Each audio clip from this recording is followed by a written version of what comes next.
अस्सलाम वालेकुम स्टूडेंट्स आज जो हमारा टॉपिक है वो न्यूक्लियर केमिस्ट्री है।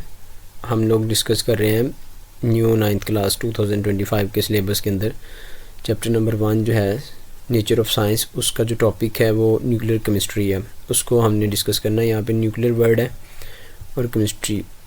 तो यहाँ पे दो वर्ड हैं, एक न्यूक्लियर है यानी कि एटम के न्यूक्लियस के बारे में हमने डिस्कस करना होता है, ठीक है, और केमिस्ट्री केमिकल्स के केमिकल रिएक्शन उसके ऊपर क्या हो रहे होते हैं उनको डिस्कस करना है। ब्रांच ऑफ केमिस्ट्री है सबसे पहले, तो ये जो न्यूक्लियर केमिस्ट्री है ब्रांच ऑफ केमिस्ट्री है, ठीक है। तो ये हमारे पास जो है branch of chemistry and deals with the radio activity, यानी कि सबसे पहले तो ये है कि ये रेडियो एक्टिविटी के जो है बारे में डिस्कस करती है। रेडियो एक्टिविटी क्या होती है, यानी कि कुछ एलिमेंट्स जो होते हैं वो रेडिएशन खारिज करते हैं, उनको रेडियो एक्टिव एलिमेंट्स कहते हैं, जिनका एटॉमिक नंबर 82 से अबव होता है, यानी कि अबव टू 82 एटॉमिक नंबर। हमारे पास 118 एलिमेंट है पीरियोडिक टेबल के अंदर। तो 118 से मुराद 1 से लेकर 118 एटॉमिक नंबर तक। तो जिन एटम का 82 से अबव होता है वो रेडियो एक्टिव होते हैं। कुछ आर्टिफिशियल भी एक्टिव रेडियो एक्टिव एलिमेंट्स बनाए जाते हैं, यानी कि रेडियो एक्टिव से मुराद जो रेडिएशंस खारिज कर रहे होते हैं। लाइक आपने ऑनियन को कभी कट किया हो तो आपको एक्सपीरियंस होगा कि ऑनियन के ज़रिए जब ऑनियन की जो रेडिएशन होती हैं वो हमारे आइज़ में पड़ती हैं तो टीयर्स प्रोड्यूस हो रहे होते हैं। तो वो एक रेडियो एक्टिव यानी कि रेडिएशंस आपकी आंखों के अंदर पड़ रही होती हैं, तो वो रेडियो एक्टिव वाला प्रोसेस होता है, यानी कि रेडिएशंस खारिज हो रही होती हैं।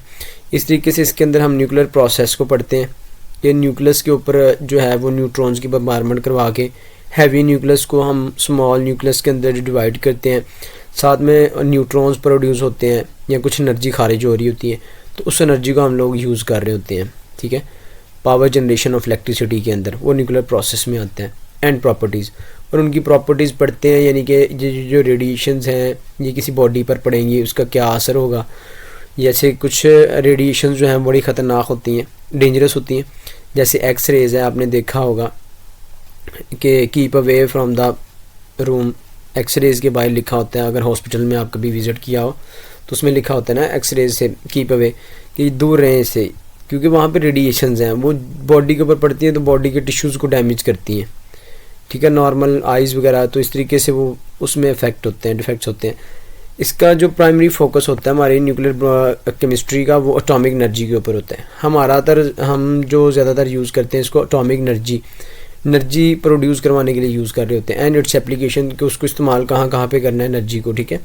उसके लिए हम न्यूक्लियर केमिस्ट्री को डिस्कस करते हैं। एप्लीकेशन सबसे पहले मेडिकल ट्रीटमेंट है, रेडियोथेरेपी रेडिएशंस के ज़रिए हम इलाज करते हैं। रेडियोथेरेपी स्पेशल वर्ड भी यूज़ होता है कैंसर ट्रीटमेंट के लिए, यानी कि कैंसर सेल्स को डेड करने के लिए।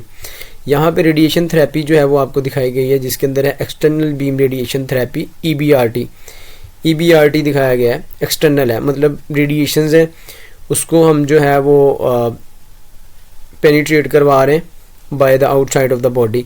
तो आउटसाइड ऑफ बॉडी जो है इसको हम कहते हैं एक्सटर्नल, यानी कि लाइक स्टोमिक, जैसे यहाँ पे रेडिएशन मशीन है, ये हाई एनर्जी रेडिएशंस जो है ये आपको ग्रीन कलर की नज़र आ रही होंगी। ट्यूमर लोकेशन, यहाँ पे ट्यूमर है, लाइक जैसे ट्यूमर सॉली को कहते हैं, जैसे हमारी किडनी स्टोन होता है तो उस तरीके से किडनी स्टोन को अगर हमने EBRT से करवाना हो तो फिर वो इस तरीके से external source of external beam radiations उसके ऊपर फॉल डाउन करवाई जाती है, देन उसको ब्रेक किया जाता है। आ गया फूड प्रिजर्वेशन के अंदर, जैसे लाइक हम लोग रेफ्रिजरेटर यूज़ करते हैं, वहाँ पे हम लोग क्या करते हैं टेम्परेचर को लो कर देते हैं, ठीक है। टेम्परेचर लो होने से क्या होता है कि बैक्टीरिया की एफिशिएंसी जो होती है वो ख़त्म हो जाती है, तो बैक्टीरिया हमारे फूड को स्पॉइल नहीं करते, ख़राब नहीं करते। इस तरीके से फूड जो है प्रिजर्व हो जाता है। इसके अलावा हम कुछ लाइक ये गैमा रेज़ है, यहाँ पे ये स्ट्रॉबेरी है, उसके अंदर हाँ गैमा रेज़ को जब हम इसके ऊपर बम्बार्डेड करवाते हैं तो यहाँ पे क्या होता है कि यहाँ पे हमारे पास बैक्टीरिया वगैरह डाई हो जाते हैं, यानी कि जो बैक्टीरिया होते हैं इनके अंदर फ्रूट्स के ऊपर या इसके अंदर जो मौजूद होते हैं वो डेड हो जाते हैं, ठीक है। इस तरीके से फूड प्रिजर्वेशन है। आगे है last one, generation of electric power, यानी कि इलेक्ट्रिसिटी को प्रोड्यूस करवाते हैं by the through nuclear reactor जो है वो एक कंट्रोल ऑपरेटस होता है जिसके ज़रिए हम इलेक्ट्रिसिटी को जनरेट कर रहे होते हैं। लाइक यूरेनियम के ज़रिए हम एनर्जी प्रोड्यूस करवा रहे होते हैं, तो उससे इलेक्ट्रिक पावर जो है वो प्रोड्यूस होती है। तो वो किस में प्रोसेस होता है, न्यूक्लियर रिएक्टर के अंदर। ये ऑलमोस्ट हमारा न्यूक्लियर केमिस्ट्री कवर हो गया। अगर कोई स्टूडेंट का कोई क्वेश्चन हो तो आप लोग मुझे कमेंट कर सकते हैं। नेक्स्ट टॉपिक है हमारा एस्ट्रो केमिस्ट्री। ये दो वर्ड हैं, एक एस्ट्रो है हमारे पास, ठीक है, एस्ट्रो और केमिस्ट्री है। तो इनके अंदर हमने जो डिस्कस करना है वो हमारे पास एस्ट्रो मीन होता है सेलेस्टियल बॉडीज़ है, सेलेस्टियल बॉडीज़, ठीक है। सेलेस्टियल बॉडीज़ किनको कहते हैं? हेवनली बॉडीज़ जो होती हैं हमारी, हेवनली बॉडीज़, ठीक है, यानी कि जो हम कहते हैं स्पेस के अंदर चीज़ें होती हैं उनको हम डिस्कस करते हैं। सेलेस्टियल बॉडीज़ के अंदर जो है वो प्लैनेट आ सकते हैं, स्टार्स हैं, मून्स हैं, एस्टेरॉयड्स, कॉमेट्स हैं, नेबुला है और गैलेक्सीज है, ब्लैक होल, मून, ETC, ये सारा कुछ हमारे पास ऐड है, ये सेलेस्टियल बॉडीज़ हैं, ठीक है। तो यहाँ पे एस्ट्रो मीन जो होता है वो सेलेस्टियल बॉडीज़ है, यानी कि हेवनली बॉडीज़ जो स्पेस के अंदर होती हैं चीज़ें, उनको डिस्कस करते हैं। केमिस्ट्री इनके केमिकल्स को डिस्कस करना है, यानी कि अगर प्लैनेट्स हैं तो उसके अंदर कौन से केमिकल्स होंगे, ठीक है, उनकी कंपोजिशन क्या है, केमिकल कंपोजिशन क्या है, मून है, स्टार है, तो इनके बारे में हमने डिस्कस करना होता है। तो ये एक्चुअली हमारे पास एस्ट्रो केमिस्ट्री जो है वो ब्रांच ऑफ साइंस है, deals with the study of molecules in space. इसमें हम स्पेस के अंदर जो मॉलिक्यूल्स होते हैं एंड देयर रिएक्शंस और उनके केमिकल रिएक्शंस हो रहे होते हैं उनको हम डिस्कस करते हैं इसके अंदर। Astro chemistry examine the composition of celestial bodies, celestial objects को जो है वो डिस्कस करता है, उनकी कंपोजिशन को, लाइक जो मून, स्टार्स, वो किन से मिलकर बने हैं, कौन से एलिमेंट्स इसके अंदर ज़्यादा एग्जिस्ट करते हैं, ठीक है, उनको डिस्कस किया जाता है। तो यहाँ पे हमारे पास जो है वो सेलेस्टियल बॉडीज़ जो हैं, सेलेस्टियल ऑब्जेक्ट्स जो हैं वो हेवनली बॉडीज़ हैं, उनके नेम्स भी यहाँ पे मेंशन किए गए हैं, ठीक है। अच्छा, ये कुछ पार्ट है ये वाला हमारा, इसको हमने जो है वो नहीं करना होता है, ये सिर्फ आपकी अंडरस्टैंडिंग के लिए होता है, ठीक है, कि आपको चीज़ों का पता चल जाए ये क्या चीज़ें हैं। तो बाकी ये थोड़ा सा मैं और मज़ीद गाइड कर देता हूँ आपको।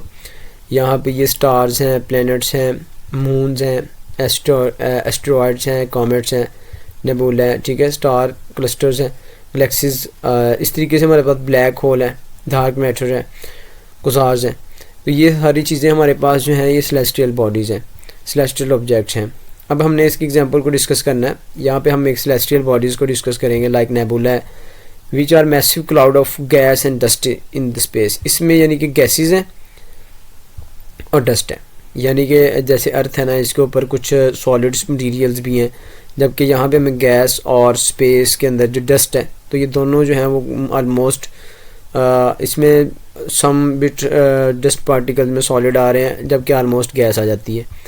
तो इस तरीके से जो है वो हमारे पास गैसी वाला जो है वो सब्सटेंस है नेबुला।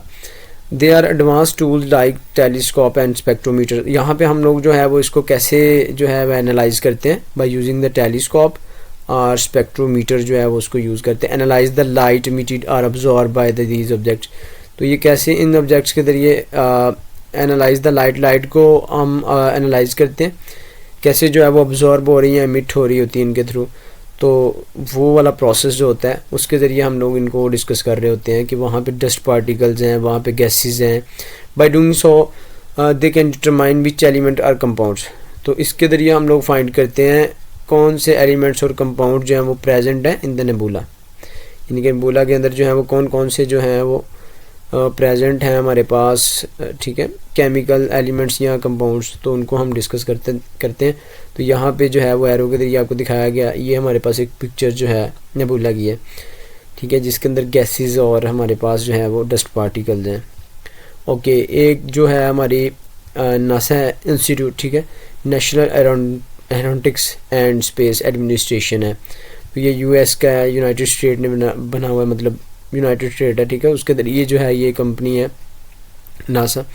तो इसका जो मेन प्रोसेस होता है वो एरोनॉटिक्स एंड स्पेस एडमिनिस्ट्रेशन है, यानी कि जितना भी स्पेस के अंदर वर्क होता है, जो चीज़ों को फाइंड आउट करना, तो ये जो है वो उसके ज़रिए हम लोग मेजरली फाइंड करते हैं, ठीक है, ये वर्ल्ड वाइड है। ओके स्टूडेंट्स, ऑलमोस्ट हमारा एस्ट्रोकेमिस्ट्री भी जो है वो कवर हो गया, ठीक है। इनको हमने सेलेस्टियल बॉडीज़ को भी देख लिया है, तो इनके नेम्स भी देख लिए हैं, ठीक है, ये नहीं करनी, सिर्फ हमारा जस्ट जो पार्ट करने वाला है वो ये वाली चीज़ें होती हैं, ठीक है। ये जो यहाँ पे इतनी चीज़ें, ये हमने इसको डिस्कस करना है, ठीक है, ये वाली चीज़ों को। तो ये हमारा जो है वो सिलेबस का पार्ट है। बाकी किसी स्टूडेंट्स का कोई क्वेश्चन हो तो आप लोग मुझे कमेंट कर सकते हैं। इस तरह की वीडियोस को देखने के लिए इस चैनल को सब्सक्राइब करें और अपने फ्रेंड्स के साथ शेयर भी करें, क्योंकि ये न्यू कोर्स है तो उनकी भी हेल्प हो सकती है इससे। Okay, thank you for watching. अल्लाह हाफिज़।